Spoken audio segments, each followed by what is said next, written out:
Hello, everybody. Thank you very much for having me here tonight. I hope I'm in the right spot for the camera, because you made a point of me standing in the light. Am I okay? Is it good? Good. Thank you.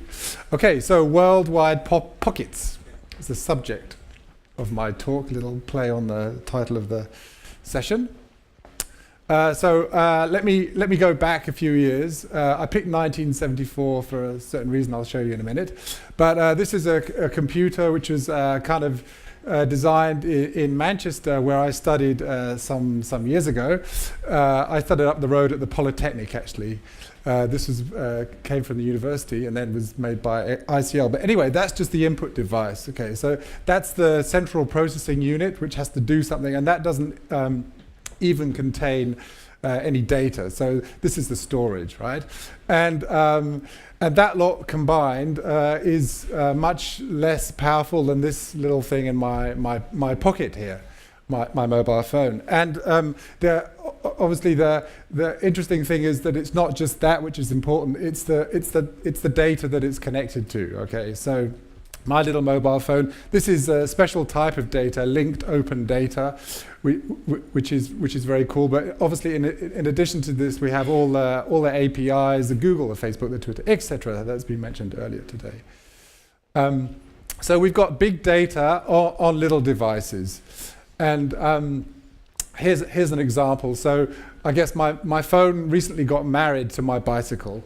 I'm a keen cyclist and I get around, and it's much easier when I've got the navigation device there. And just as a comparison, to go back to 1974, which is why I picked the computers of that year as well, was my uncle, Paul Redfern. And there he is with an early phone on his bike, and he's got a typewriter there as well. Apparently he was banned from driving because he drank a bit too much. And so a kind of eccentric copywriter working in the advertising industry in London in 1970s, that he did that. And that picture apparently went around the world. So we can use our phones to read the news. We can sit in the park and etc. and we're always connected. So I trust that my phone is going to get smaller, faster, brighter, lighter. Probably the way we interface with it is going to change. In the end, it might, as a previous person was talking about, it might disappear into our bodies. So we've got a lot of data. We've got a lot of data in the cloud, and we've also, as this data goes into the cloud, we're passing more and more commands into the cloud. Like, I want to transfer this money, or I want to see my medical records, and so on and so forth. So identity is going to become important and more important. And here's a funny picture of me with a moustache. My mate Dennis, we had a bet to if we'd grow a moustache until New Year. So, but the point of this is that there's a picture of my fingerprint. Okay, so biometrics can kind of be fooled, and I wonder what the face recognition technology would make of that picture. I'm not sure, but I wonder if we're going to start to use networks of trust in our mobile phones to assure identity. So, for instance, if I want to transfer 5,000 euros, and my bank has recognized that, my mum, my mate Dennis, they know me. If they speak to me on the phone using a video call, they can say to my bank, that's Simon. So here's something that might happen. Okay, so but maybe we're solving first world problems. This hashtag has spun around the globe recently within Twitter, like, oh, my phone is so slow, I left my charger in the bathroom, I went to the toilet and I didn't take my phone with me, and so there's a charity which has been brought attention to this, like, because many people don't have drinking water, So if we're solving first world problems, well, everything's going to be all right for us, right, in the West, quote unquote. We're going to live longer and everything's going to be happy. Well, we should be a little bit careful. This is out on one of the lakes near Berlin a couple of years ago. Because democracy is not a given, it's not something that was created by God or physics. I mean, it's not like E equals mc squared. It doesn't necessarily last forever. It needs the right conditions, and certainly healthy capitalism, which has some regulation and all the rest of it, needs the right conditions.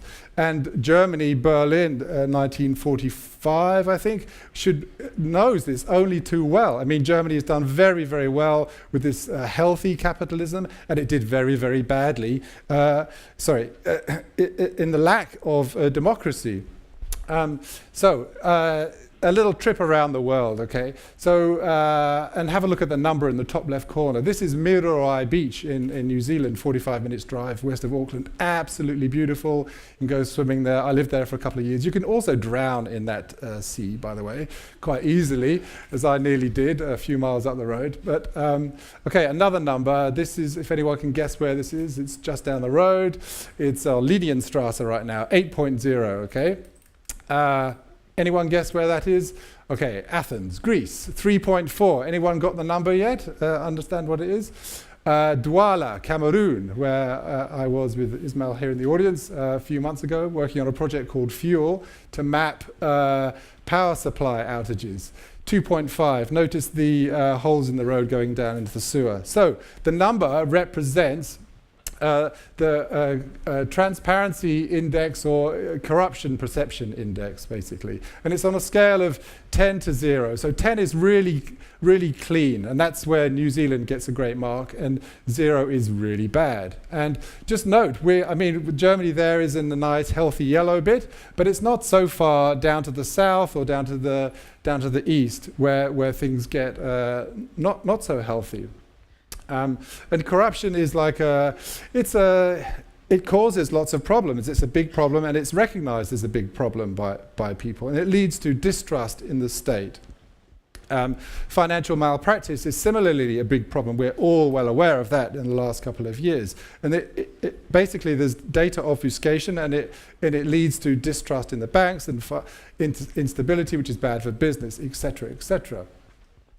There have also been problems with foreign aid. So Iraq has a 4.5 score, and Haiti 1.8. And yeah, lots of money is being misspent. And also on the domestic side, charities at home, they've had their fair share of scandals where money just goes missing.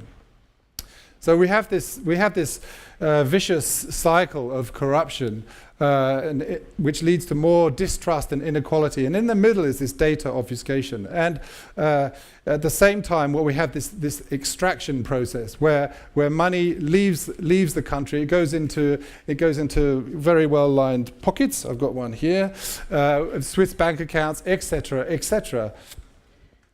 There's a couple of great books which you might like to read. Why Nations Fail basically tracks this story and debunks the myths like a country X is not successful because it's too hot, the people are too stupid, they don't have enough national resources. He makes examples about North Korea and South Korea, for instance. Same people, same natural resources, different structures.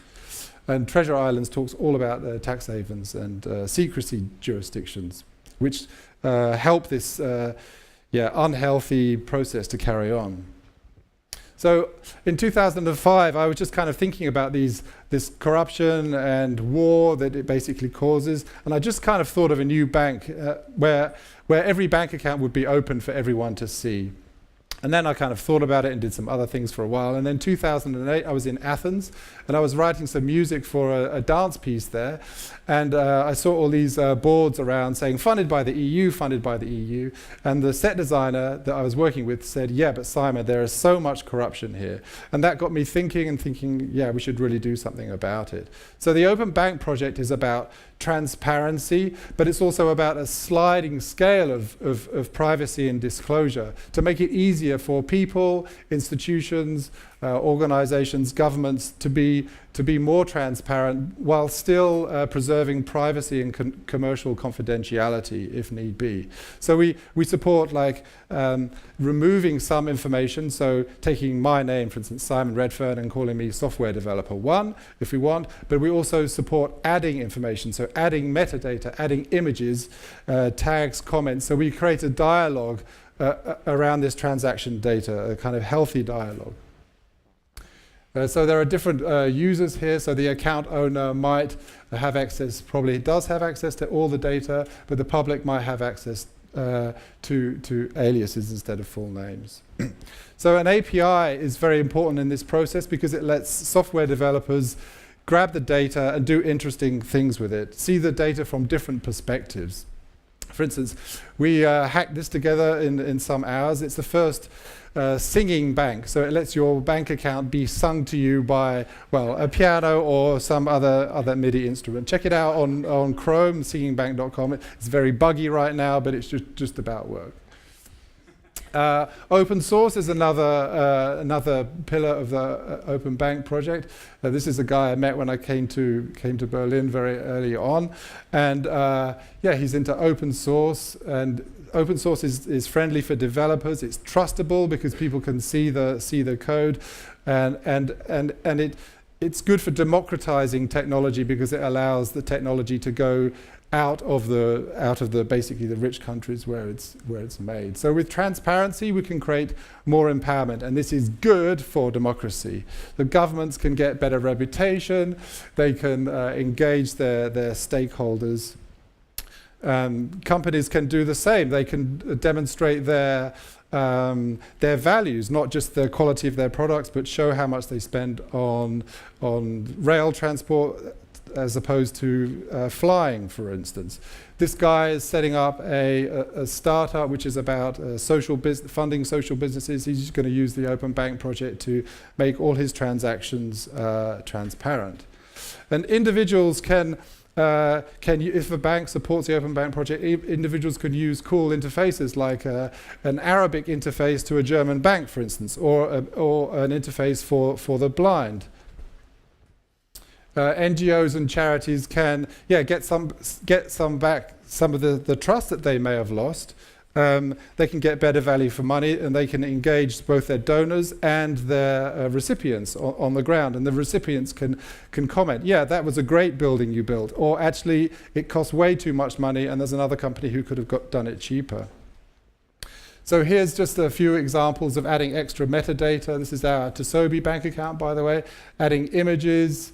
There's an alias there, but you get the idea that you can see some data, but not necessarily all of it if you don't want to, if the account holder doesn't want to do that. Yeah, and banks can offer bank as a platform. They can base it on open source technology, and they can bring innovation into this data, which is yours. The data belongs to the company, the individuals. Yeah, so I think I'm almost done.